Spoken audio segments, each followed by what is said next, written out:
The Maverick Concerts, which is the oldest running summer chamber music festival, has been running for 100 years, and they were celebrating its centennial. The town needed a footprint of that celebration in the middle of town. So I convinced the Woodstock Artists Association and the Kleiner James Center for the Arts to join in a joint exhibition. And this was a very particular challenge because to do a show about music, audiences may or may not like music. People who like music will go to the concerts and they don't need to be convinced. If you don't happen to be a music goer, particularly of chamber music, I thought, well, I've got a challenge here. What am I going to do with this material? I have programs, I have photographs, I have archival thises and that's, and so it's not the usual kind of thing that I have. So I thought, well, how can I make this show interesting? So I began thinking, who are the major players? And of course, front and center is the fascinating figure of Hervey White, who in 1905 left the Birdcliff colony to found his own colony called the Maverick. And basically, without the Maverick colony and the founding and what went on there, Woodstock would not be as famous as an art colony as it is. Then I thought, so what is this show about? Is it about Woodstock? Is it about music? Is it about the Maverick? And it is the story of an astonishing art colony founded by Hervey White. He was a writer, an editor, a printer, and most of all, he was an astonishing cultural impresario. One of the people that he attracted was the sculptor John Flanagan, who is a very under-recognized person in the art history of the US and of the 20th century. He was one of the masters and leaders of the direct carving movement. There was this huge chestnut tree, and he went at it with an axe, and apparently went at it in a creative fury for 2 or 3 days, and hacked that beautiful horse that you see on the Maverick stage. It also, from the first, was thought to be the symbol, not just of the colony, but of Hervey himself, and of the kind of free, independent life that he craved.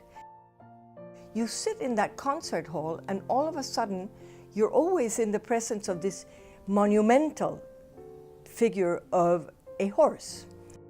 And the more you look at it, the more you become fascinated by it. It's the horse that gave the name to the colony. And it's very fascinating because every time anyone takes pictures of any performance, you always see the shadow of the horse. So I was very interested in making the horse and Flanagan a very important character in the story of the Maverick Concerts. Hervey White was incredibly intelligent and widely cultured, but very unorthodox in every way. He had originally come to Woodstock following Ralph Whitehead, who actually did found the very important Birdcliff Arts and Crafts Colony. So Hervey White's model was a collaborative, free-spirited center where he wanted to attract creative people and let them be free to create. He was a writer, and the first group around him that he attracted were writers, and the second group were musicians.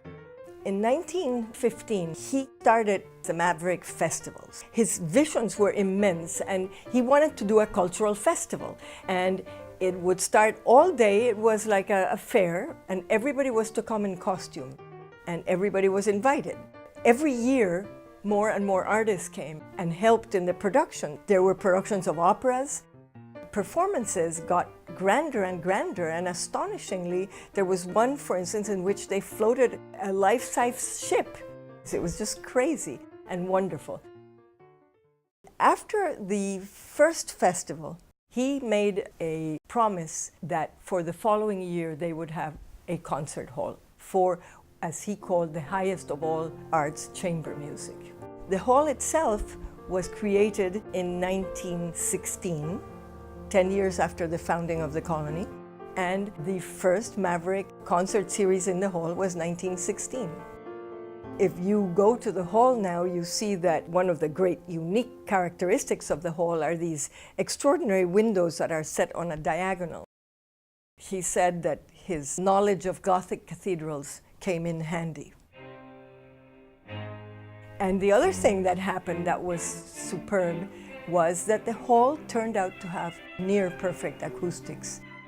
The word began to go out that there was this wonderful place to play music in the woods. So the hall was a key factor in addition to Hervey White of why the musicians kept coming. The first musicians had come who basically all came from New York City and from the great orchestras. They also had complete independence and were free to create.